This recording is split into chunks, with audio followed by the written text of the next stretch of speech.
अस्सलाम वालेकुम dear students. आज के लेसन में हम फोनेटिक ट्रांसक्रिप्शन पढ़ेंगे कि आप आवाज़ों को या वर्ड्स को किस तरह से फोनेटिकली लिख सकते हैं। ट्रांसक्राइब का वैसे मीनिंग लिखना भी होता है, लेकिन जब हम फोनेटिक ट्रांसक्रिप्शन के कॉन्टेक्स्ट में बात करते हैं तो ज़ाहिर है इनकी आवाज़ों को या तलफ़ुज़ को लिखना। जब आप डिक्शनरी कंसल्ट करते हैं तो every dictionary has an entry which shows the phonetic alphabet or the phonetic transcription of words. तो जब आप तक आपको phonetic transcription words की नज़र नहीं आएगी, मालूम नहीं होगी, उस वक्त तक आप जब तक आपको phonetic transcription पता नहीं होगी, उस वक्त तक आप वर्ड्स को सही तरह लिख नहीं सकते और सही तरह पढ़ नहीं सकते। इसलिए आज का लेसन इस लिहाज से बहुत इम्पॉर्टेंट है कि एक तो आपको इससे phonetic transcription का पता चलेगा, दूसरा ये कि phonetic transcription में जब आप इसमें माहिर हो जाएंगे तो इसमें आपको मैथमेटिकल किस्म के मार्क्स मिलते हैं। यानी जिस तरह मैथमेटिक्स में पूरे मार्क्स मिलते हैं, इस तरह फोनेटिक ट्रांसक्रिप्शन में भी पूरे मार्क्स मिलते हैं। अगर आपकी कोई गलती नहीं होगी तो आपको फुल मार्क्स मिलेंगे। Why transcribe transcription is an important tool and a useful skill in the subject phonetics phonology. इसलिए कि जब तक आपको ट्रांसक्रिप्शन नहीं आएगी, ये मालूम नहीं होगा कि आपको इन अल्फ़ाबेट के बारे में पता है या नहीं पता। और जब तक आपको इन अल्फ़ाबेट के बारे में पता नहीं चलेगा, उस वक्त तक आप सही तौर पर इंग्लिश के तलफ़ुज़ को नहीं लिख सकेंगे, और लिख नहीं सकेंगे तो उसको अदा करना भी मुश्किल होगा। ऐसे चंद ही लोग होते हैं जो सुन के सही तलफ़ुज़ को अदा कर सकते हैं। इसकी वजह ये है कि हमारे ज़हन में जो हमारी अपनी लैंग्वेज होती है, मदर टंग जो है या लैंग्वेज वन, जैसे हमारे केस में उर्दू है, तो वो लैंग्वेज वन जो है हमारे दूसरी लैंग्वेज के जो साउंड्स हैं, जो मीनिंग हैं, जो हर चीज़ में वो हमारे उसमें रुकावट डालती है। मिसाल के तौर पर इंग्लिश का जो टी है और उर्दू का जो टे है, उन दोनों में भी फ़र्क है। लेकिन अगर हम इन अल्फ़ाज़ को, इन अल्फ़ाबेट को सही तौर पर नहीं पढ़ेंगे तो हमें ये मालूम नहीं होगा कि ये वर्ड कौन-सा है, ये लेटर कौन-सा है, ये साउंड कौन-सी है, और वो साउंड हमारे लिए प्रोड्यूस करना बहुत मुश्किल हो जाएगा। यहाँ एक चार्ट आपको नज़र आ रहा है, ये सारे लॉन्ग वावल्स हैं, ये डिफ़्थोंग्स हैं। वावल्स को मिला के डिफ़्थोंग बनते हैं, जैसे ये ई और ये एह, इनको मिला के हमने ईया एक डिफ़्थोंग बनाया। फिर ये एह और ये ई, इनको मिला के ये डिफ़्थोंग बनाया, ये ए है। इसके नीचे जो ये वाला हिस्सा है, इसमें सारे कॉन्सोनेंट साउंड्स हैं। तो ट्रांसक्रिप्शन का बुनियादी मकसद ये है कि हमें तलफ़ुज़ लिखना आ जाए, और आपके लिए ये इसलिए ज़रूरी है कि आपके एग्ज़ाम में आएगा, और एग्ज़ाम में अगर आप सही इसको लिखेंगे तो आपके पूरे नंबर मिलेंगे। दूसरी वजह ट्रांसक्रिप्शन की पढ़ने की ये है कि इरेगुलरिटी ऑफ इंग्लिश स्पेलिंग्स बहुत इरेगुलर हैं। मिसाल के तौर पर यहाँ आपको 3 वर्ड्स नज़र आ रहे हैं, 3 words in the first line on your left. ये देखें, पहला वर्ड है each, second word is either, third word it's either or either, it can be pronounced both ways, third word is seen। ये जो red में words आपको नज़र आ रहे हैं, जो लेटर्स रेड किए हुए हैं, इन लेटर्स को देखें तो पहले वर्ड में ई ए से लॉन्ग ई साउंड पैदा हो रही है, this is long E sound. यहाँ भी आप देख सकते हैं ये है long E sound, you can see it on your screen. E I से भी लॉन्ग ई साउंड पैदा हो रही है, और सिर्फ ई से भी लॉन्ग ई साउंड पैदा हो रही है। तो अब स्पेलिंग्स क्योंकि ये गारंटी नहीं करते, इंग्लिश में स्पेलिंग से हम ये गाइडलाइन नहीं ले सकते कि इस वर्ड का क्या तलफ़ुज़ होगा। इस वजह से फिर हम उसको फ़ोनेटिकली ट्रांसक्राइब करते हैं, उसकी फ़ोनेटिक ट्रांसक्रिप्शन लिखते हैं, यानी उसका तलफ़ुज़ लिखते हैं। और तलफ़ुज़ लिखने का इंग्लिश में अलग तरीका है, इसी तरीके को फ़ोनेटिक ट्रांसक्रिप्शन कहते हैं। अब ई ए से भी लॉन्ग ई साउंड पैदा हो रही है, ई आई से भी लॉन्ग ई साउंड पैदा हो रही है, और ई से भी लॉन्ग ई साउंड पैदा हो रही है। तो हमें स्पेलिंग जो है वो बिल्कुल भी इस बारे में गाइड नहीं करते कि इस लफ्ज़ का क्या तलफ़ुज़ होगा। दूसरी लाइन में देखें, gate, any, father, above, tall, tally, इन्हें भी देखें, ए के मुख्तलिफ तरह के तलफ़ुज़ आपको सुनने मिल रहे हैं। गेट में देखें ई, गेट में ए का जो तलफ़ुज़ है वो ये है, ये डिफ्थोंग ए है। फादर में जो ए का तलफ़ुज़ है वो ये साउंड है, आ। अबव में जो ए का तलफ़ुज़ है वो ये साउंड है, श्वा, अबव। टॉल में जो ए का तलफ़ुज़ है वो ये है। अब आप देखें कि इसमें हर एक ए जो है वो अलग तरह से बोला जा रहा है। इस वजह से हम ये नहीं कह सकते कि ए जहाँ पे भी आएगा उसकी ये आवाज़ होगी। वो जब किसी वर्ड में लगाया जाएगा तब पता चलेगा कि उसकी क्या आवाज़ है। यहाँ इसकी थोड़ी सी तफसील भी दी हुई है। आगे देखिए एक और एग्जांपल, ये है ब्रूड और ये है ब्रुक। ब्रूड लॉन्ग ऊ साउंड है, ये है लॉन्ग ऊ साउंड, ये है लॉन्ग ऊ साउंड, ये आपको स्क्रीन के राइट पे नज़र आ रही है लॉन्ग ऊ साउंड। अब देखें डबल ओ से लॉन्ग ऊ साउंड भी बन रही है और शॉर्ट ऊ साउंड भी बन रही है। ब्रूड में ये है और ब्रुक में ये है। बुक में भी यही है, हुक में भी यही है, शुक में भी यही है, ब्रूड में ये है, हुट में यही है, शूट में यही है। तो हम ये नहीं कह सकते कि डबल ओ जहाँ पे आएगा वहाँ ये साउंड होगी या ये साउंड होगी। वहाँ इन दोनों में से कोई साउंड भी हो सकती है और इसके अलावा भी कोई साउंड हो सकती है। आगे चलें तो ग्राफीम फोनीम कॉरेस्पॉन्डेंस जो है वो एक बहुत बड़ा मुश्किल मसला है इंग्लिश में, जिसकी वजह से इंग्लिश में स्पेलिंग्स और प्रोनंसिएशन इन दोनों का आपस में कॉरेस्पॉन्डेंस नहीं होता, इन दोनों का आपस में ताल्लुक नहीं पैदा होता। इस वजह से भी जो फोनेटिक ट्रांसक्रिप्शन है वो सीखना थोड़ा सा ट्रिकी होता है। आप देखिए यहाँ आपके सामने 3 कॉलम्स आपको नज़र आ रहे हैं। एक फ़ोनीम है, यहाँ फ़ोनीम है, ये फ़ोनीम है क। उसके बाद ग्राफीम है। ग्राफीम का मतलब है जिस तरह उसको लिखा जाता है। देखिए डबल सी से भी लिखा जाता है, सी से भी लिखा जाता है, सी के से भी लिखा जाता है, सी एच से भी, सी क्यू से भी, के से भी और क्यू यू से भी। तो क साउंड को लिखने के कितने सारे तरीके हैं इंग्लिश में, और ये सारे तरीके नहीं हैं, हो सकता है किसी लफ्ज़ में इसके अलावा भी कोई तरीका आ जाए। जैसे देखिए यहाँ पे है कार्ड एंड केयर, तो ये भी सी से ख की आवाज़ पैदा हो रही है, सी से स की आवाज़ भी पैदा होती है, आगे अगले कॉलम में हम पढ़ेंगे। डबल सी से अकॉर्ड यानी ख की साउंड पैदा हो रही है डबल सी लिखा हुआ लेकिन सिंगल साउंड ख पैदा हो रही है। अक्लेम, सी के से पैक और लैक, सी एच से character and chorus and school, and there are many more words like this. C Q से एक्वायर एंड अक्वाइंट, और के से भी कीन और ब्रेक, ये पैदा हो रही हैं आवाज़ें। क्यू यू से भी जैसे लिकर पैदा हो रहा है। इसी तरह दूसरे कॉलम में देखें एक और फोनीम है स, ये क है, ये स है। ये आपको 2 स्लैशेस इनके इर्द गिर्द नज़र आ रही हैं। इन 2 स्लैशेस का मतलब है कि ये प्रोनंसिएशन है, ये तलफ़ुज़ है। अब स यहाँ पे भी लिखा हुआ है आपके सामने, ये नज़र आ रहा है आपको ब्लू कलर में लिखा हुआ है। ब्लू वाला स जो है ये अल्फ़ाबेट है और ये फ़ोनेटिक अल्फ़ाबेट है स। जब भी हम तलफ़ुज़ लिखेंगे या प्रोनंसिएशन लिखेंगे इंग्लिश में, तो we'll use these slashes, forward slash जिसको कहते हैं टेक्निकली। तो फॉरवर्ड स्लैश के दरमियान जो लिखा जाएगा वो तलफ़ुज़ होगा। देखें स से एस से स पैदा हो रहा है जैसे सेल में, डबल एस से भी स पैदा हो रहा है जैसे मॉस में। A rolling stone gathers no moss, आपने सुना होगा कि जो धोबी का कुत्ता न घर का न घाट का, a rolling stone gathers no moss.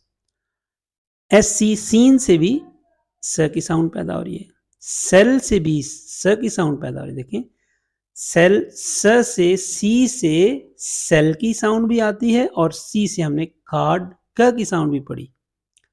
S सी से जैसे कोर्स में, सी ई से जैसे आइस में, एस टी से जैसे लिसन में, पी एस से जैसे साइकिक में, डबल सी से जैसे फ्लैसिड में। देख लें आपके सामने ये सारे ग्राफीम्स दिए हुए हैं जिनसे ये एक साउंड पैदा हो रही है जो इन अल्फाज में इस्तेमाल हो रहे हैं। ये वजह है कि इंग्लिश में ग्राफीम phoneme correspondence is a bit difficult. That's why it's also a bit difficult to transcribe these words phonetically. यही हमने सीखना है। दूसरी मिसाल इसकी देखें, ये सिर्फ मिसालें हैं, हम आगे चल के इनकी तफसील देखेंगे। श, ये जो आपको फ़ोनीम नज़र आ रहा है, इसको श कहते हैं, श। देखें CH से भी श पैदा होता है जैसे शिकागो, CI से भी श पैदा होता है जैसे स्पेशल, सिर्फ S से भी श पैदा होता है जैसे शोर, SCI से पैदा होता है जैसे conscience, this word is conscience, ज़मीर को कहते हैं।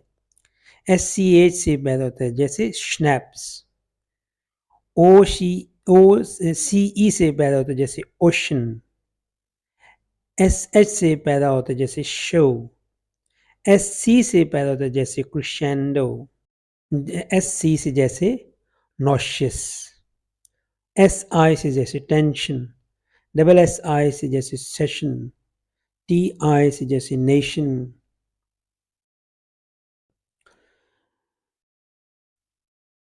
अब इसकी मिसाल जो है वो ज़रा डिटेल में आप देखें तो आप इन चीज़ों को अगर जहन में बिठाते जाएं तो इससे आपका कुछ ना कुछ फ़ोनेटिक ट्रांसक्रिप्शन का भी वो होता जाएगा और आपको प्रोनंसिएशन भी सही आती जाएगी। यहाँ हमने वावल्स की जो है वो ग्राफीम फ़ोनीम कॉरेस्पॉन्डेंस के कुछ एग्जांपल्स दिए हैं।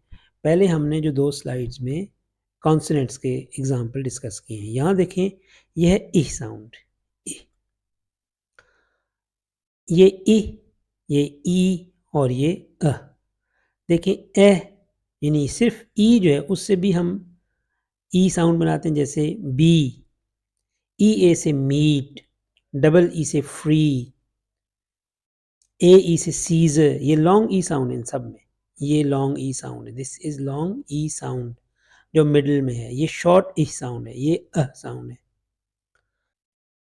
सीजर, ये देखें ये वर्ड है कैरियोकी, कैरियोकी, तो ये जो ए है यहाँ पे आ रहा है ये ई की साउंड दे रहा है। फिर है की, ए वाई ये साउंड दे रहा है। फिर वाई सिली, आखिरी जो है वो ये साउंड दे रहा है। फिर नीस में आई ई ये साउंड दे रहा है। फिर पोर्चुगीज़ में यू ई ये साउंड दे रहा है। फिर डिसीव में ई आई ये साउंड दे रहा है। मशीन में ओनली आई जो है ये साउंड दे रहा है। पीपल में ई ओ दे रहा है। की में ई वाई दे रहा है और अमीबा में ओ ई दे रहा है। अब देखिए ये पहले हमने डिस्कस किया लॉन्ग ई साउंड, अब देखिए शॉर्ट ई साउंड आ गई। शॉर्ट ई में मिस, सिर्फ आई जो है ना वो शॉर्ट ई साउंड दे रहा है। मिस्टेक में वाई दे रहा है। बिजी में यू दे रहे, देखें यू और ई की साउंड का आपस में कोई वैसे बज़ाहिर नज़र नहीं आता लेकिन इसमें ये वाली साउंड दे रहा है। एग्जाम में only E is pronounced as eh. Women में इह, ओ की आवाज़ है। बिन में डबल ई से शॉर्ट ई साउंड पैदा होता है। काउंटर फीट में ई आई से counterfeit. Sieve, counterfeit and sieve, U I में बिल्ड। फिर देखें साउंड है, this is also called cutting sound, क्योंकि कट के दरमियान में ये साउंड आती है, जैसे बस के दरमियान में आती है, सन में आती है कि सन में ओ वही साउंड दे रहा है, बस में यू वही साउंड दे रहा है। ओ यू कपल में यही साउंड दे रहा है। ब्लड में डबल ओ यही दे रहा है। डज में ओ ई यही दे रहा है। अबाउट में ए यही साउंड दे रहा है। ये इंटरनेशनल फोनेटिक अल्फ़ाबेट चार्ट है जो 2015 में रिवाइज़ हुआ है। ज़ाहिर है कि जब से इंटरनेशनल फोनेटिक एसोसिएशन बनी है उस वक्त से ये चार्ट जो है वो बनाया गया है और उसके बाद ये टाइम टू टाइम रिवाइज़ होता रहता है। इसमें दुनिया में जितनी भी ज़बानें हैं उन सब ज़बानों का जो अब तक आवाज़ें सामने आ डिस्कवर हो चुकी हैं, रादर जो अब तक आवाज़ें जितनी भी डिस्कवर हो चुकी हैं वो सारी इसमें दी गई हैं। इसमें ये जो एक कॉलम में आवाज़ें हैं, इस तरफ की जो आवाज़ें लेफ़्ट साइड पे जो आवाज़ें दी गई हैं ये वॉइसलेस होती हैं और जो राइट साइड पे दी होती हैं ये वॉइस्ड होती हैं। सब कॉलम्स में आप यही देख लीजिए। इसमें आपको कुछ आवाज़ें तो जानी पहचानी नज़र आ रही होंगी लेकिन कुछ आवाज़ें जो है वो जानी पहचानी नहीं, जैसे ये है टे, ट और ड। अब ये उर्दू वाला ट और ये उर्दू वाला ड है। इसी तरह इसमें कॉफ भी है, ह भी है, तो इसमें सारी की सारी आवाज़ें मौजूद हैं। दाल भी है, इंग्लिश में तो दाल नहीं है। तो अब ये जो रिट्रोफ्लेक्स ट और ड जो है वो ये है।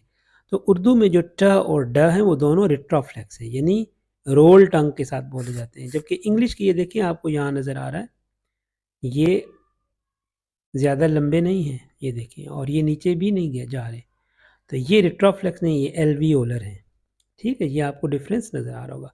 फिर आपको ये नज़र आ रहा है, ये इंग्लिश में किसी किसी जो लफ्ज़ है उसमें ये आता है, जैसे जब हम ट्रायम्फ बोलते हैं ना, ट्रायम्फ, तो हमारा जो म साउंड होती है वैसे इंग्लिश में वो लेबियो डेंटल बायलेबियल है। इंग्लिश में वो बायलेबियल है, दोनों होंठों से बोली जाती है। लेकिन वो जब लेबियो डेंटल बन जाती है तो वो आवाज़ थोड़ी सी चेंज हो जाती है और उसका प्लेस ऑफ आर्टिकुलेशन थोड़ा सा चेंज हो जाता है, तो ये बन जाता है ट्रायम्फ। इसी की वीडियो की डिस्क्रिप्शन में मैं आपको फोनेटिक अल्फ़ाबेट का चार्ट है जो इंटरैक्टिव है, यानी आप उसके प्रेस करेंगे तो वो आवाज़ आपको सुनाएगा। तो वो भी इसमें मैं दे दूँगा, आप उसको भी एक्सप्लोर कर लीजिएगा। ये सारी आवाज़ें इंग्लिश में इस्तेमाल नहीं होती, कुछ इंग्लिश की हैं, कुछ उर्दू की हैं, कुछ अरबी की हैं, लेकिन इसमें दुनिया की काफ़ी सारी ज़बानों की तकरीबन जो बड़ी-बड़ी आवाज़ें हैं वो इसमें मौजूद है। इसके बाद ये तो है उनका कॉन्सोनेंट्स का चार्ट। अब अगला देखते हैं हम वावल्स का चार्ट। इसमें भी आपको कुछ आवाज़ें नज़र आ रही हैं जो इंग्लिश की हैं, जैसे ई है। इसी तरह ये आवाज़ इंग्लिश में नहीं है, ये नहीं है, ये नहीं है, ये है, ये भी है, ये भी है, ये भी है, ये भी है। तो कुछ आवाज़ें इसमें हैं और कुछ नहीं हैं, वो भी आप उस चार्ट में अगर देखना चाहें तो देख सकते हैं। Transcription of vowels. अब हम आते हैं, अभी तो हमने कुछ एग्जांपल डिस्कस की हैं, तो अब हम आते हैं असल ट्रांसक्रिप्शन की तरफ। तो ट्रांसक्रिप्शन जो है उसमें आप ये देखें कि जो एक्सेंट आप बोल रहे हैं या जो जिस एक्सेंट में आप ट्रांसक्राइब करना चाहते हैं, ज़ाहिर है उसमें थोड़ी बहुत ऊंच नीच होगी, लेकिन बहुत ज़्यादा नहीं होगी। अगर आप एक दफ़ा एक तरह की ट्रांसक्रिप्शन सीख लेते हैं तो फिर उसमें बहुत ज़्यादा चेंजेस नहीं होती। उसके रेफरेंस से आप दूसरी जो एक्सेंट है उसके ट्रांसक्रिप्शन भी बहुत अच्छी तरह से सीख सकते हैं। जैसे आप एक छोटी सी एग्जांपल से समझें कि बीबीसी इंग्लिश में जो ओ है, साउंड ओ, जैसे पोस्ट, होस्ट, इनमें जो ओ डिफ्थोंग आता है, ये अमेरिकन इंग्लिश में थोड़ा सा लंबा हो जाता है, ये ओ हो जाता है। और ऑस्ट्रेलियन इंग्लिश में ये और लंबा हो जाता है, यानी वो ओ इसको बोल देते हैं। तो ये अब थोड़ा थोड़ा डिफरेंस जो है ना वो मुख्तलिफ एक्सेंट्स में आ जाता है। लेकिन अगर आप एक दफ़ा एक एक्सेंट सही अच्छी तरह से सीख लेते हैं तो दूसरे एक्सेंट का थोड़ी बहुत वेरिएशन में ज़्यादा मुश्किल पेश नहीं आती।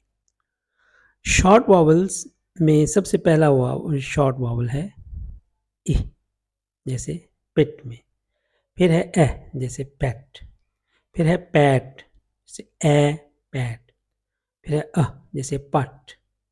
फिर है ओ, जैसे पॉट। फिर है पुट, जैसे put.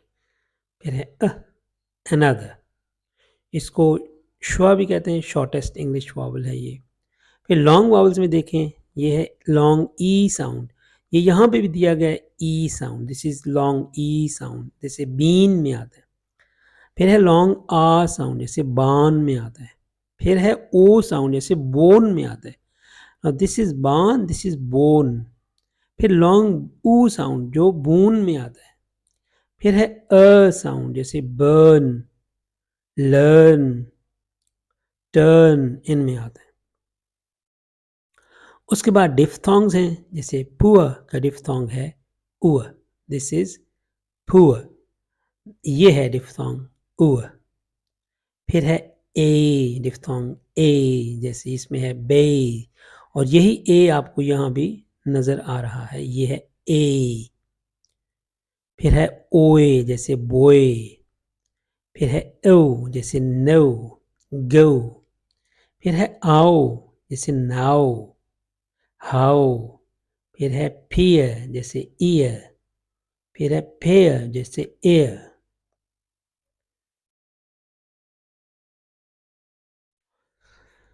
Now let's practice these short vowels one by one. This is short sound, pick. This is its transcription, pick. Okay. This is tick. This is its transcription, tick. This is kick. This is its transcription, kick. अब ये तीन आवाज़ें, ये तीन जो words हैं, ये आप खुद करें ताकि आपको इनका पता चले ट्रांसक्रिप्शन इनकी क्या है। उसके बाद एह साउंड है जिसमें पैट, नेट, ये नीचे इनकी ट्रांसक्रिप्शन दी, ये डेट। अब यहाँ एक और बात याद रखें कि जो साइलेंट लेटर्स होते हैं इनकी ट्रांसक्रिप्शन में कोई अहमियत नहीं होती। हम उन्हीं आवाज़ों को ट्रांसक्राइब करते हैं जो हमें सुनाई देती हैं या जो बोली जाती है। देखिए डेट में बी साइलेंट है तो हमने डेट लिख दिया, और यही वजह है कि हम ट्रांसक्रिप्शन के इर्द गिर्द स्लैशेस डालते हैं ताकि ये पता चले कि ये वर्ड नहीं है बल्कि ये उसका प्रोनाउंसिएशन है।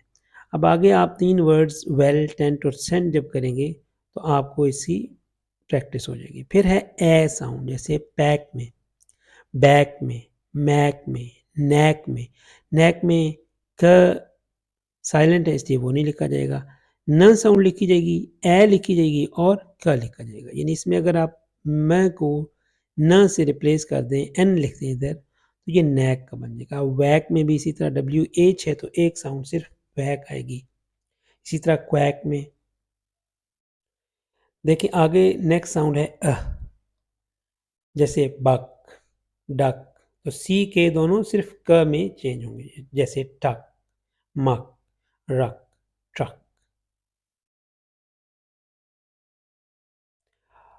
नेक्स्ट शॉर्ट वावल्स की प्रैक्टिस देखिए। पहले में 4 शॉर्ट वावल्स थे, इसमें 3 शॉर्ट वावल्स हैं। So in total they make 7 short vowels. ये डॉग में ये ओ शॉर्ट वावल है, ओ, जैसे जो डॉग में होता है। ये डॉग में है, यही मॉक में है, यही नॉक में है, सॉक में। अब ये इसलिए वर्ड्स अलग अलग दिए हैं ताकि इनमें सिर्फ एक वावल जब चेंज होगा तो आपको बहुत अच्छी तरह से अंदाज़ा हो जाएगा कि ये आवाज़ कौन सी है। ये देखिए सॉक, अब आपको स भी आता है और क भी आता है और भी आ गया तो आप सॉक, रॉक, क्रॉक, इनके बहुत इजीली ट्रांसक्राइब इनको कर सकते हैं। इसी तरह आगे टुक है, फिर बुक है, फिर कुक है, फिर नुक है, हुक है, ब्रुक है। इनके भी आप इन तीन को देख के इनकी इजीली ट्रांसक्रिप्शन कर सकते हैं। फिर सिस्टर है, ये शॉर्टेस्ट इंग्लिश वावल है, दिस इज कॉल्ड श्वा। श्वा जो है वो सबसे छोटा इंग्लिश वावल है। जैसे इसमें सिस्टर, यहाँ आर आखिर में दिया हुआ है, लेकिन आर जो है ब्रिटिश इंग्लिश में नहीं बोला जाता, अमेरिकन में बोला जाता है। यानी अमेरिकन में होगा सिस्टर और ब्रिटिश में होगा sister. Brother, about, banana, drama, better. ये हमारी शॉर्ट वावल्स की प्रैक्टिस जो है वो पूरी हो गई। अब आ जाएं लॉन्ग वावल्स की तरफ। देखिए लॉन्ग वावल्स में पहला लॉन्ग वावल है ई, जैसे कीन, मीन, टीन, डीन, डीम, लीन। ओके, अब इनकी आप देख के इन तीनों की ट्रांसक्रिप्शन कर सकते हैं क्योंकि एक एक वर्ड जो है वो, और ये जो लकीली ये जो वर्ड्स हैं ड और न और द और म और ल और न, ये जैसे इनका स्पेलिंग्स हैं ये इसी तरह ही लिखे भी जाते हैं। जैसे ये देखिए टीन में ट भी ऐसा ही है, मीन में म भी ऐसा, न भी ऐसा, कीन में क भी ऐसा और न भी ऐसा। नेक्स्ट है आ, लॉन्ग वावल आ, ये है जैसे पार्क, से पार्क, यहाँ पार्क लिखा हुआ है, इसका मतलब ये अमेरिकन प्रोनाउंसिएशन है। अगर ब्रिटिश होता तो ये आर यहाँ ना आता। इसी तरह lark, start, harm, farm, yard. British English में ये याद रखिए कि ये जो आर की साउंड है ये तब बोली जाती है जब इससे अगले वाला जो लेटर है, साउंड है, वो वावल साउंड होगा। जैसे गराज में है, गराज। उसके बाद है O sound, this is O sound. जैसे देखें टोट में, फ्रोट में, होल में, सोट में, लोड में, ठोक में। उसके बाद है लॉन्ग ऊ साउंड, जैसे बूट में, पूल में, हूट में, नून में, सून में, स्कूल में।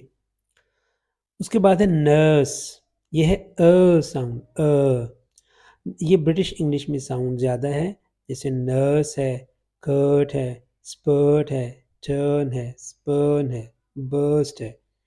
यहाँ हमारे लॉन्ग वावल्स कंप्लीट हो गए हैं। इंशाल्लाह डिफ्थोंग्स जो है वो नेक्स्ट वीडियो में करेंगे, इस क्योंकि बहुत लंबा और बोरिंग हो जाएगा, इसलिए डिफ्थोंग से हम नेक्स्ट उसमें लेसन में करेंगे। Thank you so much. अगर आपके कोई क्वेश्चंस हों तो आप ईमेल कर सकते हैं, जो कमेंट्स हैं उनमें पूछ सकते हैं।